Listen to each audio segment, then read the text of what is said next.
Give you a little bit of background on myself. So I'm from Ohio. Flew down here reluctantly in the winter. It's terrible. Hate to do it. But graduate of The Ohio State. So Buckeyes. That's great. I love it.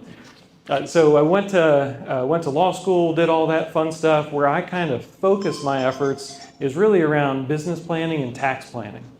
So we said, what would be better at the end of the night than to talk about taxes?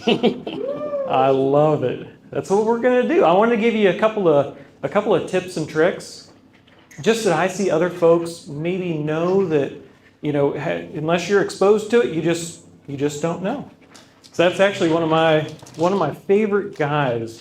He was quoted by, if you know Milton Friedman, if that rings a bell to you.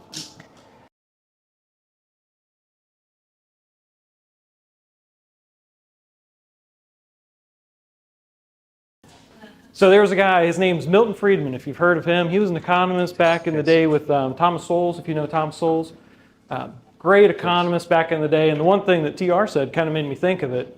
He said, it ain't what people know that causes trouble. It's what people know that just ain't so. And I think that's very true. A lot of folks probably are in the notion that, I know this business partner and they did it this way, so that's the way I should do it because they're successful. Or my parents got me the business this way, so I'm going to set it up that way to give it to my kids, and they were successful. But it's the things that you think are so, there's a lot that's changed. The big one that changed recently, which I'm sure you all printed off, have it on your nightstand, it was that big, beautiful bill. 1,000 pages of fun stuff. If you get the chance, I know he's passing out books, but you want to read through some fun tax code? Woo! We'll bring that as a giveaway next time. But there's a couple of big provisions that really affect business owners. So I wanted to touch on that, but anything else you want to ask, feel free to. But I think one of the big things that I would keep in mind as you're kind of going through, what's affecting me under this bill? What should I do to maybe structure myself to sell in the best way? There's some really, really slick stuff. First one I'll give you, it's a way that you can sell your business and not pay any capital gains at all. That's pretty attractive. Not too bad. So there's this fun code section out there, and it's this Internal Revenue Code. They call it 1202. I know my handwriting's you're going to think I went to Michigan, not Ohio State. Nobody's perfect. It's okay. So this code section, I like it. This code section, if you can qualify, you can sell your business per founder and you don't pay capital gains on up to $15 million per person. Up to. That's per person. So if you're married, that's your spouse's amount too. If you've got kids, that's each kid that you have too. That's pretty nice. There's a catch though. So this just came out. One of the catches though is you have to be a C Corp. Why is that? That's just how it's structured. So it's only for C Corps. So a lot of you, I'm sure, are probably S Corps or you're a partnership or something like that. That's still good. I would still do that because another great code section I would definitely ask your CPAs about is this other one. It's code section called 199A. Has anybody heard of that one? I love it. This is a really, really nice provision if you're a flow-through business, so that money just hits your bottom line. This provision, they made it permanent under the tax code this last round. And this one says any money that flows through to my bottom line that I don't take as a wage or do write-offs, that money I get to take up to a 20% deduction. So if you made $100,000 that hit your bottom line, you're only paying tax on 80. So one thing I would ask all your CPAs out there is, am I maximizing my 199A deduction? Because if they're saying, well, you should take a W-2 wage, you should do all these things, do all of that to be reasonable, but as much as you can push to the bottom line, that's going to improve your cash flow. Keep the money that you should be keeping. Pretty nice. The other thing that's real nice if you're an S Corp too is if you take money out as a distribution, you take it as that bottom line, it's coming to me money, you don't pay what they call self-employment tax. So you don't pay FICA and FUTA, so Social Security, Medicare, all that stuff, you don't pay it. That money just hits your pocket a little better. Not too bad. Taxes are fun, even at 8 o'clock at night. I can feel it. It's good stuff.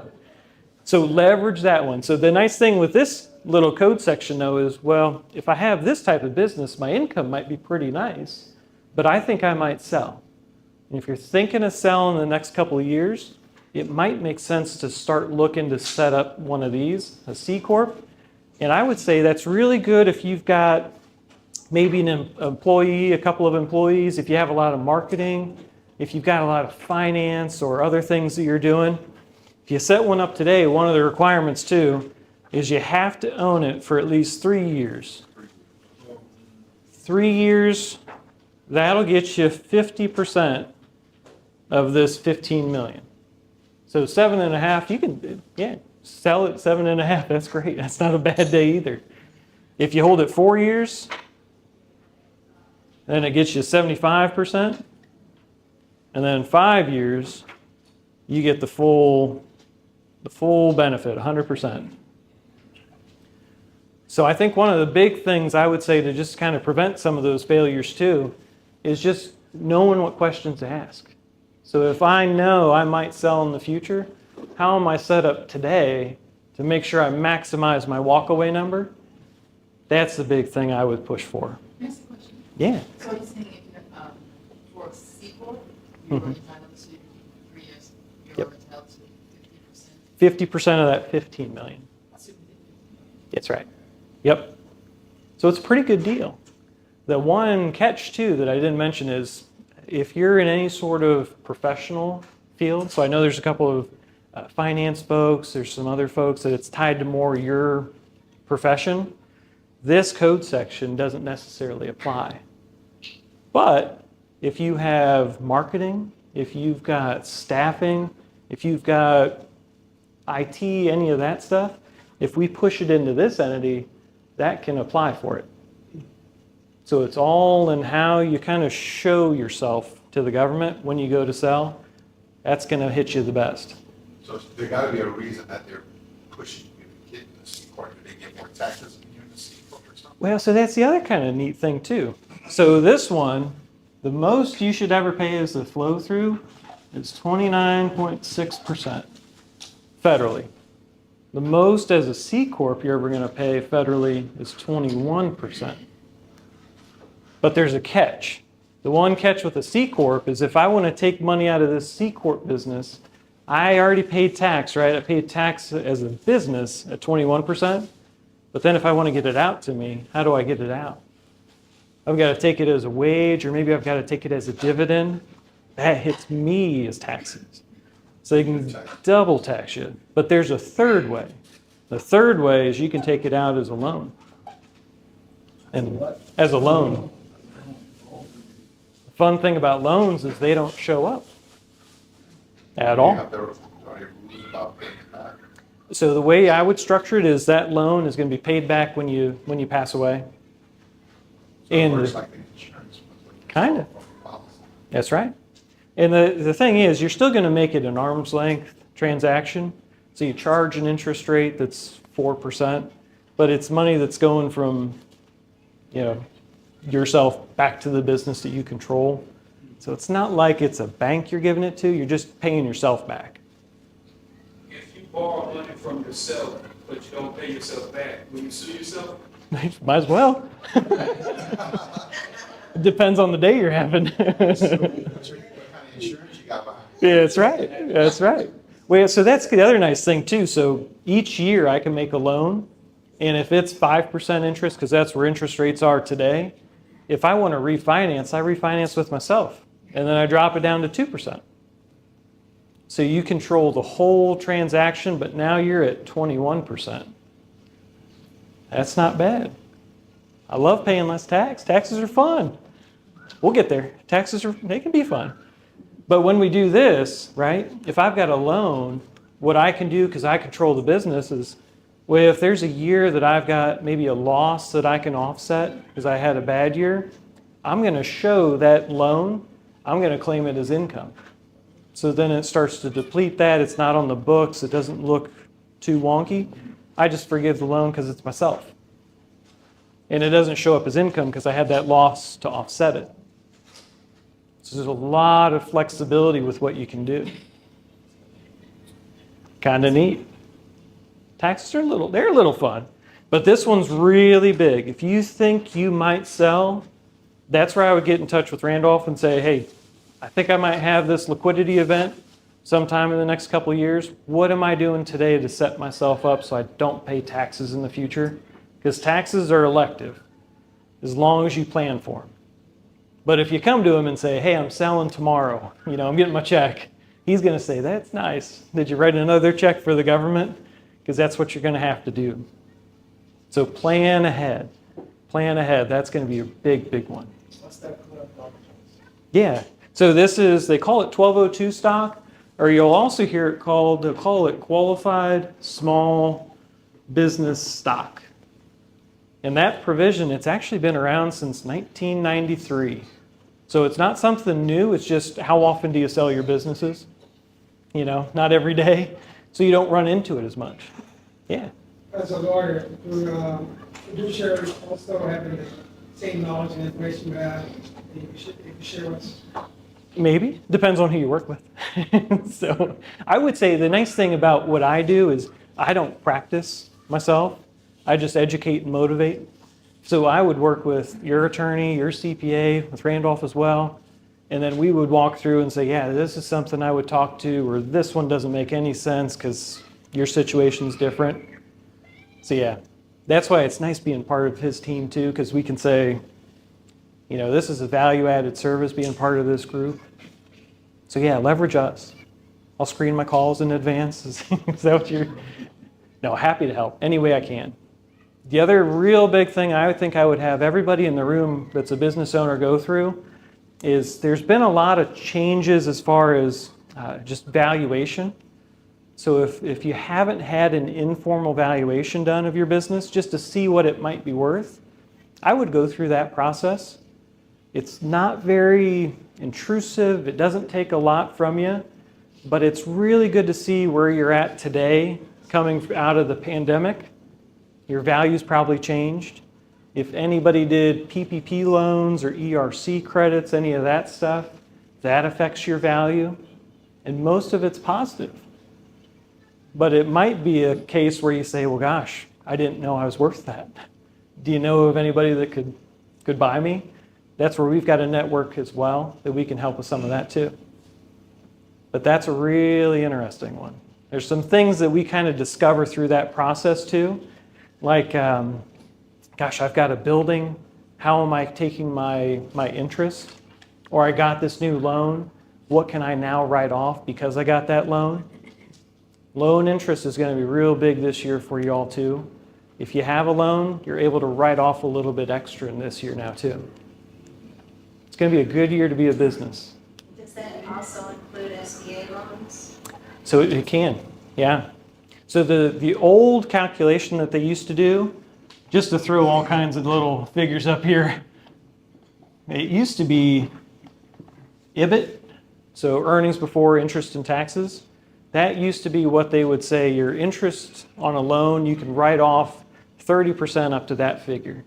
Well, they gave us an extra treat. They added a duh to it. So they gave us a duh under the tax law. So now we get to write off against depreciation, amortization added back. That's some big money potential. So if you've been thinking about expanding and taking a loan on, well, you might be able to write off a little bit more this year because of that. Kind of slick. Yeah. So you gotta have a good accountant who knows the code, right?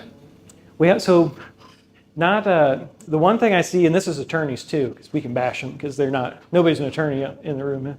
We'll pick on them a little bit. So what I tend to see with a lot of folks out there, CPAs, attorneys, CPAs tend to record history. They don't tend to write the history. So you need a good CPA, a good attorney that's going to help you write what you want to have as an outcome for the year, as opposed to going to them and saying, here's what happened, what can I do? You need somebody that's going to write that history with you. And let us know. That's where Randolph and I, we can chat. Nor too. Nor's in the back. I don't know if we introduced Nor. She's my go-to with Pacific Life. She's my wholesaler down here. So anything tough, throw her way. That's why we brought her. No, she's great. But yeah, we can get you some good folks if you don't have somebody. I love it. You made it through most taxes at night. This is great. What other questions can I give you? I threw some stuff at you, liquidity things. There's some real neat things you can do on the charity side this coming year. Can you talk a little bit about that? I can. So one thing that they allow you to do now is everybody in the room, whether you're filing just that standard deduction, which most folks do, or you do itemized, everybody can get a little extra perk up to $1,000. You can give to charity. You get to write that off. So that's great. So whether that's church, whether that's a local cause, have at it. The other thing I think you're going to want to look to is your CPAs are probably going to bring up a term, they call it charitable bunching. That's a term that says, essentially, if I used to be a person that itemized my deductions because I did certain things, they might say, well, instead of you giving that money every single year to charity, let's bunch it together in 2 years. So you don't give to charity the first year. You take your standard deduction. That's going to give you more money back. The next year, you give them all. So instead of, say, $5,000, you give $10,000.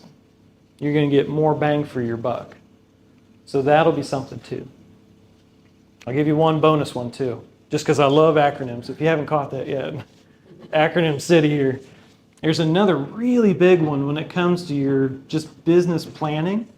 There's something out there called a charitable remainder trust. Has anybody heard of that? I love it. Good. So this one's really neat. Whether you love charity or not, the one charity I think most folks don't want to give to is the government, unless you have to. Just a thought. So what this does is it gives you some perks. So say I've got a truck or something that I wrote off everything. It was a $90,000 truck. I wrote it down to nothing. If I sell it, I've got a lot of gain, and that gain's going to hit me. If you give that to a charity through this trust, you don't have any of that. There's no gain. The one catch, though, is 10% has to go to an actual charity. 90% of the value of it. So say I sold that thing for $100,000, $90,000 comes back to me. And I can pick the terms of what that is too. So if I wanted over 10 years, that payment back, great. If I wanted over 15, 20, if I wanted over my lifetime, I can do that too. And you get to choose who that 10% is. So I could choose a church if I want to, or I could choose something called a donor advised fund. And that donor advised fund is kind of my legacy for the community. So I can change who the benefits are every year. My family can control it the rest of their lives. A lot of good flexibility, but that's one strategy if you're dealing with something you're selling. If you're selling your business, have the charity sell your business. You're getting 90% of the value back, but you're not getting any of the tax. So what are the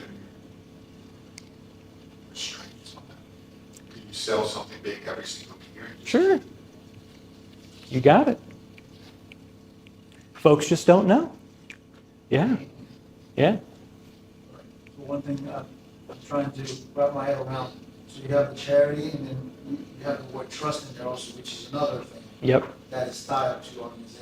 So it is when you sell it, you've actually given that asset to the charitable trust. Okay. So the charity is kind of the benefactor of that trust, but you're the one giving it to this trust. And that trust is going to say, I'm selling it to whoever. So you lose a little bit of control there. So it doesn't work if you're going to give your business to, say, your kids or something like that, or you've got somebody you want to go have your business to. That charity is going to do whatever it wants with it. But really, you're just giving a minimum of 10%, but you can give a maximum of 100%. Or you can give whatever you want, yeah. Yeah, but this is a good way that you pick who gets it instead of the 20% to the government because you sold it. You're choosing who gets the 10, and you manage it too if you want to. But if, let's say, that person wanted to just give 100% of Oh. the business to a charity. Have at it. You can still do that. Okay. Yep.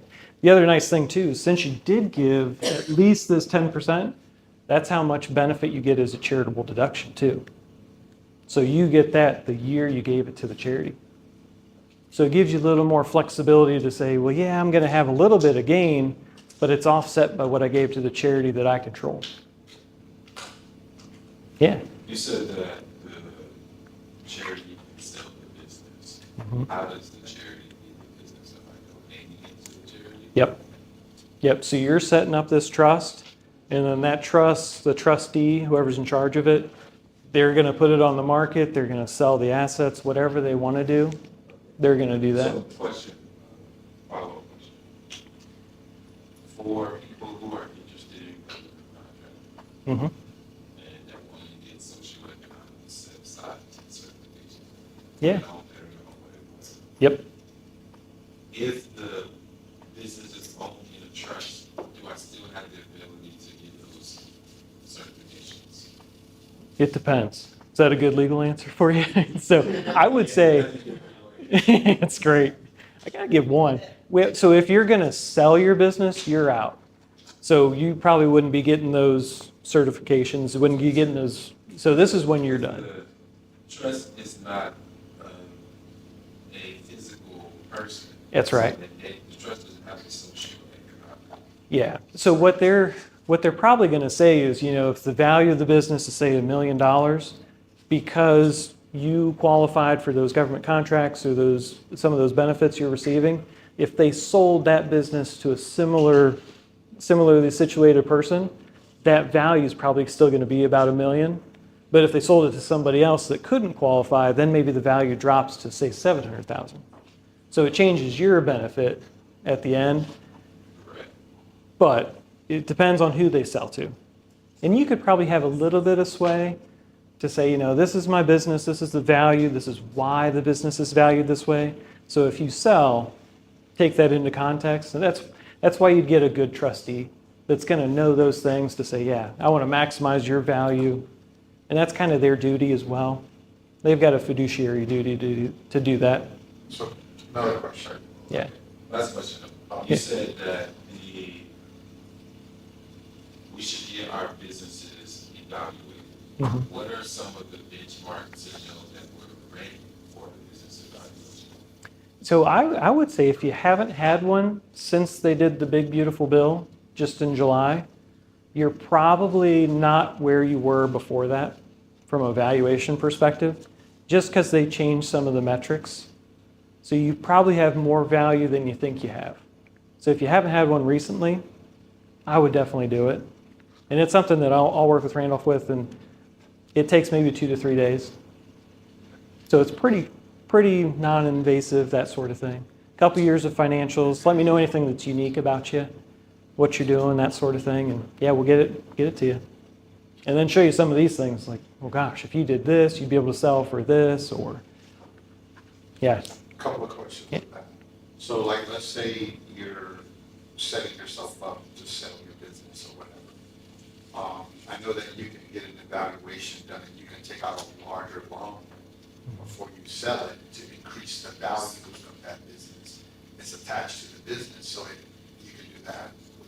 It's still turn and donate or. So that's getting a little far. I love where your mind's at. I love it. So there's guardrails Okay. when it comes to taxes. That's kind of on that edge of the gray. Yeah. You could still, okay, let's say, I heard about this from a friend of mine that helps sell businesses. Yeah. But there was an older gentleman, he was a Christian, Mhm. and he wanted to, because he had already had the systems and everything set up for the business. Yep. He's a multi-millionaire.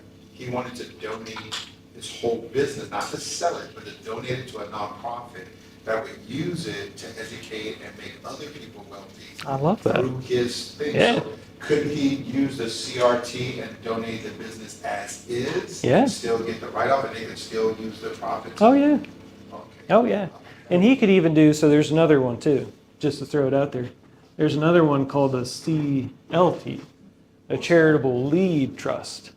So charitable lead. So this was a remainder. So the remainder, that 10% goes. This one, you lead with the charity. So you lead with giving the charity everything, and you give them essentially 80%, and 20% comes back to you. So if he's more on that mindset, you want to give and make sure that that benefit continues on, you get 20% back, 80% goes, but your charitable deduction is 80%. So you get a little just different play on it. I love it. I love it. Yeah. So there's a lot of things. That's the biggest thing I would stress to you is if you think you're going to do something that involves taxes, structure, give us a call. We don't charge anything. You can pay me what you want. I love those tacos. No, something like that. But I just want to empower folks. Yeah.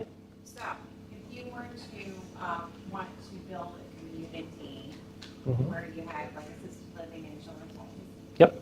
then you could use those funds that you put into the CLT to do that? How about even better? Okay. I love this. This is great. Taxes are getting fun now. Woo. So there's another thing out there that's coming out this year, this coming year, at the end of next year. You might have heard of this. They call it a qualified opportunity fund. Has anybody heard of that, or qualified opportunity zone? Yeah. Yeah. So they're coming out with version 2.0, which is great. So that one, if I have any sort of capital gain, so I go sell my business, I've got a lot of gain, or I sell stocks or whatever it is, I can throw money into this opportunity fund. That fund, I get a couple of perks. I don't pay tax for 5 years at all, so no tax. If I take that money and invest it into what the governor is going to view as, say, rural, some sort of rural space, I get a 30% decrease in what I will pay in taxes. That's big. So if it's $100, I pay tax on 70 cents or $70. That's not bad. Is this specific for capital? It is. But it can be short-term or long-term. So if you want to do crypto mining in the next couple of years, have at it. You want to day trade, have at it. No tax for 5 years. But that, if you invest into the rural space, have those communities, you invest into that, you've got some massive perks. The other really big perk is if you hold it for 10 years, so you're developing it, you're growing that community, you're doing all those things. If you sell it after 10 years, after you've already paid that tax, say you threw in it was 100,000 and it grows to, say, $1 million, all of that gain that you've got here, after 10 years, you don't pay a penny. So you'll never pay capital gains when you sell it. It's pretty neat. I didn't catch too much the 30%. So if you invested into some rural market, and if you go online and Google opportunity zones, you can pull up maps and it'll show you this area, it'll show you anywhere in the US you could invest. If you invest into rural, you'll get a 30%, they call it a bump in your basis. So if it was $100, you're only paying tax on 70. If it's urban, you get 10%. So you still get a little kick, but after 5 years, you got to pay tax. But it gives you 5 years to figure out how to pay that tax. And even if you had to sell this property to pay the tax, we already got an increase in your basis of 30%. That's not bad. Takes a little bit of that risk off. Woo! I love it. I love it. Does this give you some things that maybe you haven't heard of? A little bit? Just, I would say big things. Ask your accountants, ask your attorneys, are you maximizing that 199A? That'll free up a lot of cash. If you're selling, am I in the right business structure? And to find those things out, do that informal valuation. Get with Randolph, we'll do that for you. Let you know anything that we saw that maybe your peers are doing. We can get you kind of going. But if they were doing the CRT with that 100%, it doesn't matter if it's an S corp or C corp. Doesn't. Nope. It doesn't matter if you owned it outright, if you, anything you want. Could be stock that you've got. Yep, anything that's got a lot of gain, these are really good tools. I love it. Well, I appreciate it, y'all. Late night dealing with taxes is great. Thanks, everybody. Ooh, All right, everybody give it up one more time for Ryan Patton. okay. Did y'all learn anything? Oh, yeah. Yeah, those opportunity, one thing about it, no matter, like TR said, no matter what side of the political aisle you're on, you got to realize where you're at, what's happening. What is likely to happen with taxes whenever a Republican is the president? All right. Do y'all like paying voluntary taxes? Do y'all believe all truths are parallel? Do you know what I mean by that? What's usually true and workable in one facet of life is true and workable in another.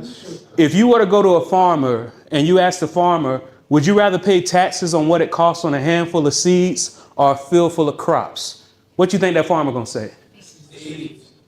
Why do you think that farmer says that? Yes.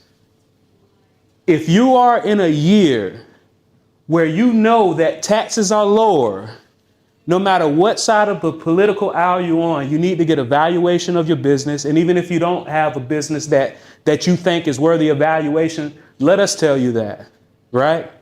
Even if you don't have your business going, you need to get a valuation of yourself. You are a business. Everybody needs to get that valuation, because guess what? What if you find out that right now, if you don't convert certain types of certain capital and principal that's in a vehicle that isn't advantageous to you, and wouldn't you rather find out now while it's still a button seed and then pay taxes on that in a year that taxes are lower before taxes go back up, right? So I want to thank you again, Ryan, for sharing that with everybody. And just so y'all know, that qualified, because I didn't hear about 2.0 yet. I'm about to read up on the Opportunity Fund and the Opportunity Zone. At least from what I recall about the Opportunity Zone is, did y'all know, and let me know if this has changed, Ryan, but what you do is you fill out a short form and you send it to the IRS, and that's now your Opportunity Fund. You're not asking for permission. You're just making them aware. And as soon as you put that money in that Opportunity Fund, it's tax deductible in that year. And as long as you use that Opportunity Fund to do things in the Opportunity Zones, I believe up to at least 90% of it, as long as you do that, why not take advantage of what's going on? So thank you, Ryan. So